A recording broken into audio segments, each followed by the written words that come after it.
而家同大家示範 ManDB 嘅髮廊管理系統點樣用啦。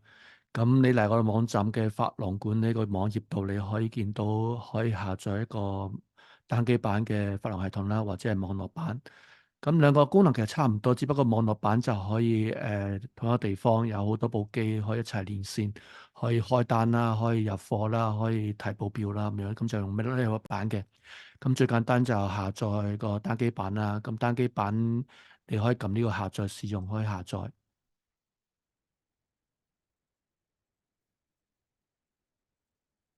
咁下載完之後咧，就可以安裝個程式嘅。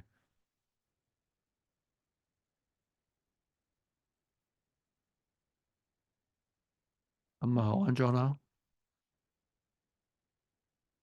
咁安裝完之後就可以執行。咁咧就會見到一個髮廊嘅系統啦。咁而家咩 data 都冇記。咁今日我主要示範點樣入啲服務啦，入啲員工啦，啲客戶點樣開單，點樣睇報表。咁首先你就撳呢個設定啦。咁設定到有所有嘅嘢啦，員工啊、會員啊、服務啊、貨品啊、貨品係買貨賣貨咁樣啦。咁今日主要就係要示範點樣建立一個服務啦。咁預設嘅 DB 其實我哋已經入咗一啲服務俾你㗎啦，你可以自己再加啲服務落去啦。咁如果咁加好，你就可以 set 好啲類別啦。例如如果有新類別嘅話，你就可以加咁樣咁加好就呢個類別啦。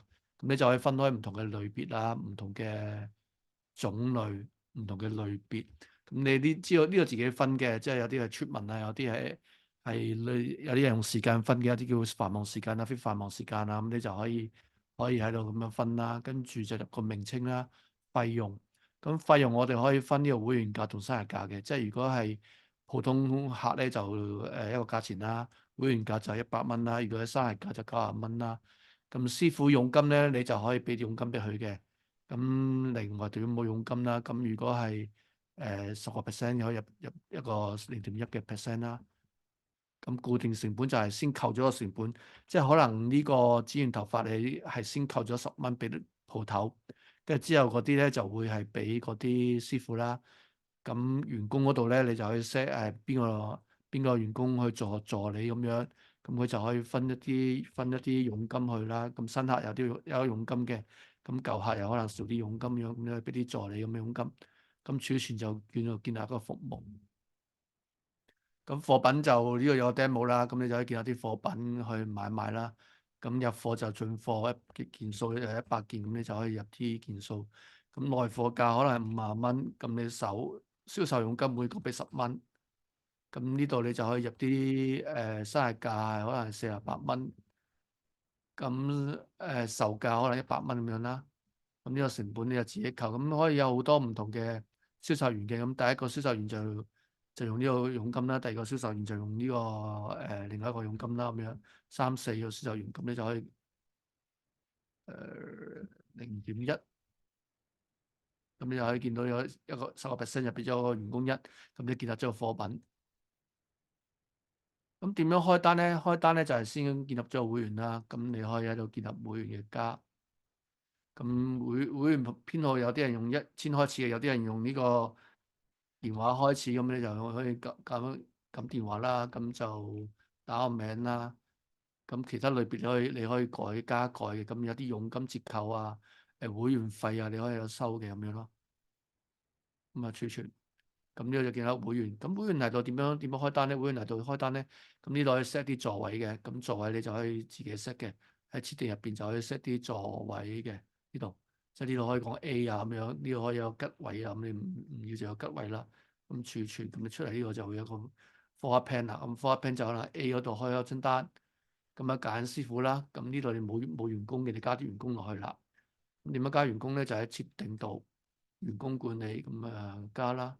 咁呢個師傅 A 啦咁樣，咁你可以加一啲唔同嘅助理 B 啦。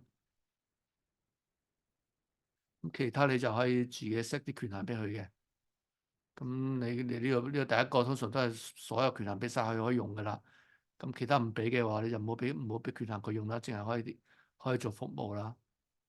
咁你開單嗰陣時咧，咁就可以揀呢個師傅啦，跟住就加入一個服務啦。咁呢度助理就可以揀一個助理嘅。咁通常我哋已經簽訂咗助理，咁你揀一個助理俾佢，咁助理就會有佣金10蚊，咁成本扣完之後，師傅其實呢100蚊，咁師傅就有100蚊佣金啦，咁助理就扣咗10蚊，公司扣10蚊，個方法係先扣呢個成本，再扣呢個助理嘅佣金，剩餘嗰啲錢就會俾晒咗師傅啦。咁所以我哋個系統咧係幫你計埋個師傅究竟有幾多佣金嘅。咁剪個頭髮就咁樣啦，咁賣貨都係嘅，賣貨你買一件貨咁樣啦。咁啊揀一啲如果 default 就係個師傅去攞嘅，咁你可以俾埋個助理嘅咁樣咯。咁呢個佣金就會另外俾嘅啦，儲存。咁呢個就叫做儲存，就會見到一張單。